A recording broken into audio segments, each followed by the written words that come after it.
um pouquinho a situação, falou sobre os aspectos da Covid-19. Vamos conferir. Então, a questão é a seguinte: eu e todos os outros alunos têm ajudado nas pesquisas, alguns diretamente, outros indiretamente, com pesquisas em casa, trabalhando com análise de artigos científicos, material que é publicado, análise dos números que têm sido publicados não só pelo Ministério da Saúde, mas também pela coordenação geral, a OMS, coordenação dos Estados Unidos, da China, por mais que os números não sejam muito confiáveis, os números deles, mas eles sempre publicam algumas coisas. Tem muitos trabalhos lá que foi a origem, né, dessa pandemia, né, se originou lá. Então, a gente sempre acompanha os números, faz muita estatística, muitos dados, analisa os estudos, e tem sido isso, basicamente. E é possível já afirmar que existe uma mutação do vírus aqui no Brasil? Esse vírus da Covid-19, ele se adapta de acordo com a região de propagação? Sim, totalmente. Estima-se que isso é um estudo que foi publicado, até saiu na televisão há alguns dias, informa que eles estimam que tem aproximadamente 11 mutações do vírus hoje, né? Se você pegar o vírus que teve origem na China, comparar com o vírus da Itália, depois com o da Espanha, e até mesmo com o que a gente tem aqui no Brasil, você vê diferenças entre o vírus, né? Essa é uma capacidade que ele tem. Não são todos os vírus de trato respiratório humano que tem, né? O mais famoso dele é o H1N1, o vírus da gripe. Esses vírus a gente sabe que tem capacidade de mutação. E o Covid-19 ele tem também. Não se sabe a velocidade com que ele muta, mas sabe que ele tem a capacidade de mutação. Alex, e você que é da área de biomedicina, né? Como que a família do vírus, a gente sabe que ela é muito polêmica entre os cientistas, é uma das mais desconhecidas, se é que nós podemos falar assim, né? Você me corrija se eu estiver falando algo errado, né? Como leigo em medicina e pesquisas do gênero, mas essa família de vírus sendo tão polêmica, nesse momento, como você percebe que toda a medicina em geral, os pesquisadores, é uma soma de forças para entender melhor e tentar resolver essa crise mundial? Então, tem uma soma de forças geral entre todas as áreas, né? Inclusive, o Ministério da Saúde convocou, na semana passada, profissionais de diversas áreas, desde dentistas, enfermeiros, biomédicos, fisioterapeutas, médicos, para fazerem parte, farmacêuticos também, para ajudar na pesquisa de medicamentos. E todo mundo está no mesmo barco nessa situação, e eles estão sendo incluídos na pesquisa, no trabalho. Então, o que eu vejo na minha área, por exemplo, onde eu faço mestrado, a gente tem muitos médicos veterinários. O Covid, o coronavírus, vamos falar assim, né, ele é conhecido já pela veterinária, pela medicina veterinária. Inclusive, uma das pesquisadoras que é orientada do meu orientador trabalha com o coronavírus em cães. Uma variação do coronavírus, né, não é o mesmo. Vale ressaltar que o vírus que ataca o humano, ele não é o mesmo dos animais. Então, animais de estimação não vão transmitir, né? Mas existe esse desconhecimento por parte da medicina, porque é o primeiro contato, vamos colocar assim, de nós humanos com esse vírus específico, né? Porque o Então, coronavírus, ele é um vírus já conhecido há muitos anos da medicina e dos pesquisadores, mas essa versão, a versão 2019, foi a primeira que infecta humanos, no caso, é isso? sim, sim.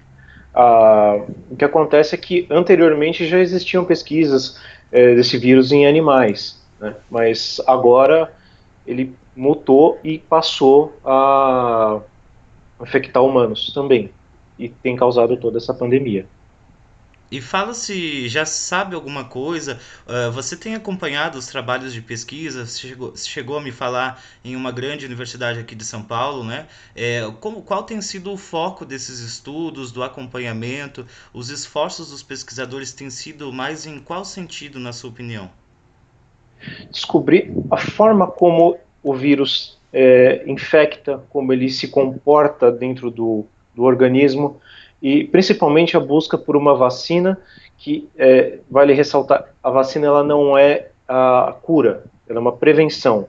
Se você está doente, você não vai tomar vacina, você vai tomar para prevenir. Então, a busca por medicamentos que tenham alguma eficácia, por exemplo, a hidroxicloroquina, ela não é um medicamento que é usado normalmente nesse tipo de situação. E ela tem mostrado resultados positivos. Claro que carecem de estudos e não é aconselhável utilizar ela de forma desenfreada, mesmo porque ela oferece riscos a pessoas, principalmente que têm problemas cardíacos. Somente o médico é a Azitromicina, pessoa recomendada para sim, avaliar sim. os riscos de cada corpo, não é? Sim, teve um estudo recente que mostrou resultados positivos com a invermectina, que é um antiparasitário, a azitromicina, que também tem sido usada junto com a hidroxicloroquina. Então, são medicamentos que têm mostrado resultados promissores, mas, como sempre, tem que ser feito acompanhamento médico, porque esses medicamentos eles não são específicos para isso, eles são para outras doenças, outras coisas. Então, não tem aquela informação, você pode tomar isso aqui que vai resolver o seu problema. Isso não existe ainda. Mas sabe-se que esses medicamentos ajudam. E eles estão sendo restritos a casos mais graves. E De você início, como logicamente. e você como analista clínico, como tem acompanhado a evolução dos casos aqui no Brasil? Temos os principais sintomas, o que realmente acontece com o corpo na infecção do coronavírus, né? Bom, é difícil dizer porque o coronavírus ele leva ali uma média de até 5 dias para você começar a demonstrar algum sintoma. Mas tem estudos que já comprovam que pode levar até 14 dias para você começar a demonstrar os primeiros sintomas. Então, a janela que você tem entre o peguei o vírus e comecei a demonstrar algum sintoma é muito grande. Então, você é importante ressaltar que nesse tempo você está transmitindo. Você está numa tosse, na sua respiração, você transmite o vírus. É, ele também pode ser assintomático. Em muitas pessoas ele pode não apresentar sintoma nenhum, mas a pessoa está com o vírus no organismo, ela está dispersando isso no ambiente. Então é por isso que tem se falado muito sobre a importância de ficar em casa, né, de evitar aglomerações e até mesmo essa quarentena. Quanto aos sintomas, os mais comuns são febre, tosse seca, eventualmente pode causar dor no corpo, mas o mais grave de todos é a falta de ar, né, a insuficiência respiratória.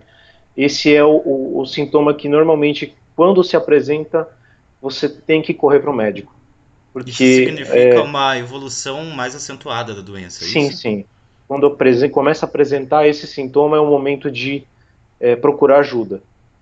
Com certeza esse é o sintoma que a OMS, o Ministério da Saúde, tem aconselhado todo mundo. Começou a sentir uma fadiga mais forte e a dificuldade de respirar, está na hora de procurar um médico. Então, são esses os sintomas. E na sua opinião, Alex, até para a gente passar uma mensagem positiva, as pessoas estão um pouco ansiosas, apreensivas. Todos nós queremos, né, retomar as atividades, com certeza, mas a saúde vem em primeiro lugar. Que mensagem até de esperança nós podemos dar para as pessoas em relação à vacina, de repente a produção de algum medicamento específico para esse vírus, né? O que pode se esperar nos próximos meses, quem sabe? Sim, eu estava acompanhando uma notícia que foi positiva, depois eu procurei estudos sobre. Israel tem avançado muito nas pesquisas da vacina. Eles estimam que uma vacina oral vai entrar em testes em humanos no começo de junho, no mês de junho já. Então, isso tem avançado muito. Parece que, assim, não só Israel, mas todo mundo está lutando junto contra esse vírus. Então, pesquisas assim, a gente nunca viu, eu pelo menos, né, nunca vi uma união tão grande de todas as áreas de todos os países. Você tem estudos da França, você tem estudos da Espanha, da Itália, do Brasil, do Chile, de todos os lugares, né, dos Estados Unidos, da China, inclusive. Você vê muitos estudos e todos estão colaborando, todos estão trabalhando juntos para conseguir frear essa pandemia. Então, isso é muito animador. É uma coisa que eu acredito que nunca foi vista anteriormente, um trabalho conjunto tão grande É uma no corrida combate contra de um. é uma corrida contra o tempo, né? Eu percebi particularmente a evolução do número de casos na última semana, na semana passada, tínhamos 400 mil casos ali na segunda-feira e fechamos a semana com mais de 1.200.000 casos. Como você tem acompanhado isso, mesmo com o avanço das políticas de isolamento social, né? Bom, é esperado. A verdade é que esse aumento é esperado. A curva, como tem sido falado, né, na mídia, é, tem sido, eles têm muitos cálculos sobre isso e essa curva ela é esperada, esse aumento no número de casos.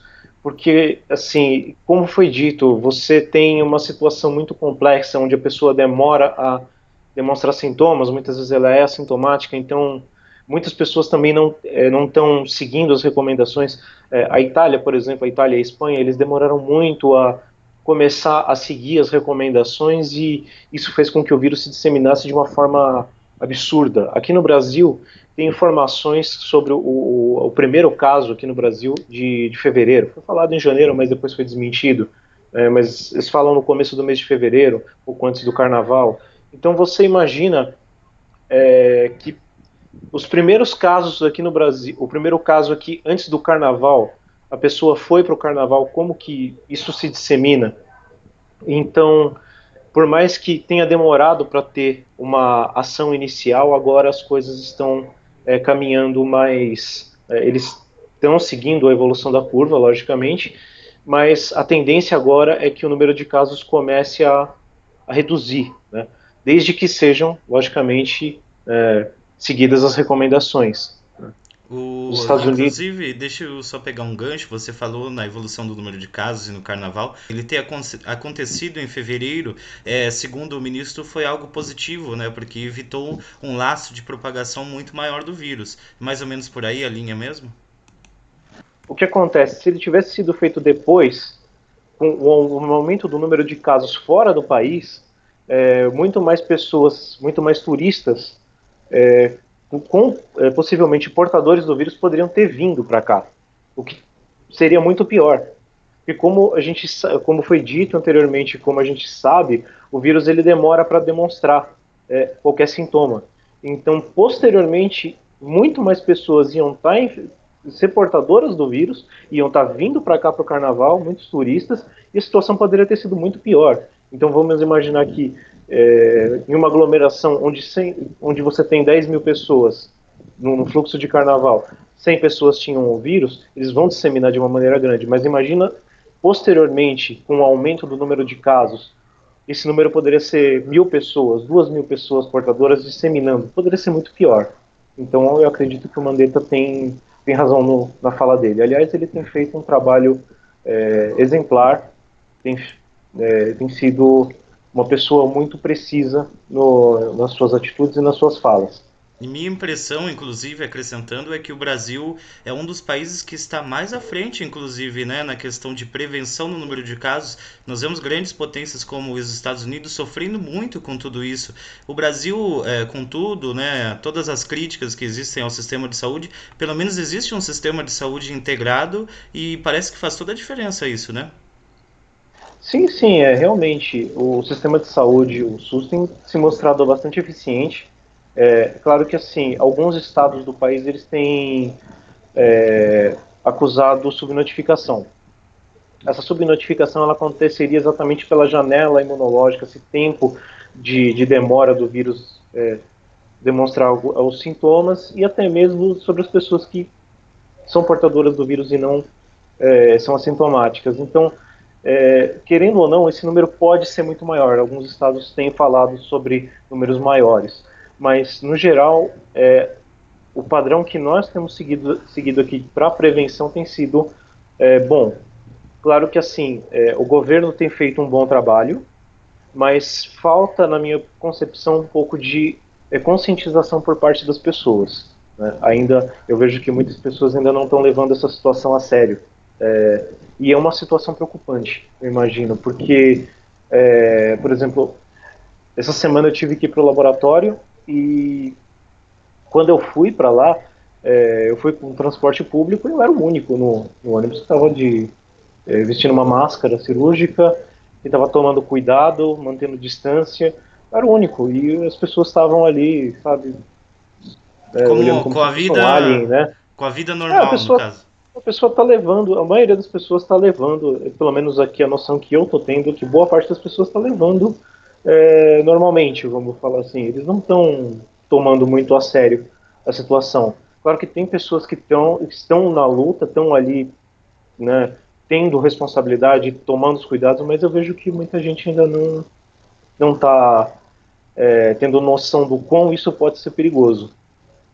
E Então, na evolução das pesquisas, que mais você tem percebido, assim, descobertas, né, sobre esse vírus, seus efeitos, inclusive potenciais, o que você tem percebido além disso? bom, ele é um vírus que ele não, por sorte, ele não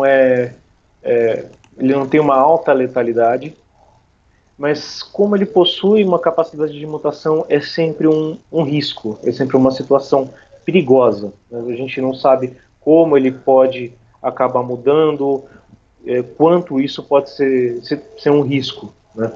Mas as pesquisas elas têm se mostrado que o vírus provavelmente ele não vai evoluir muito além do que a gente já tem. Ele provavelmente vai ficar nessa mesma linhagem que ele está, mais ou menos como a situação do vírus da gripe. Apesar da alta capacidade de mutação, ele não é tão letal. Eu acredito que passada esse limiar inicial, que foi o primeiro contato do nosso corpo com esse vírus, eu acredito que vai acabar ficando como o vírus da gripe futuramente. Né? Você tendo uma imunidade natural ao vírus, você pode futuramente até pegar ele, mas o seu corpo prontamente já vai ter uma resposta mais rápida, né, a essa infecção. Muito bem, muito bem. E avançar nossas pesquisas aí sobre a Covid-19, nós já estamos no ar, continuando aqui o webinar da revista Seguro Total. E olha só quem já está comigo aqui, Caio Timbó. Tudo bom, Caio? Bem-vindo, obrigado por atender nosso pedido. Caio Timbó da LT Seg, tudo bom? Tudo ótimo, e você, como vai? Tudo certinho, né? Contando aí com a sua participação, o pessoal tá atento, tá querendo saber como que a LT Seg também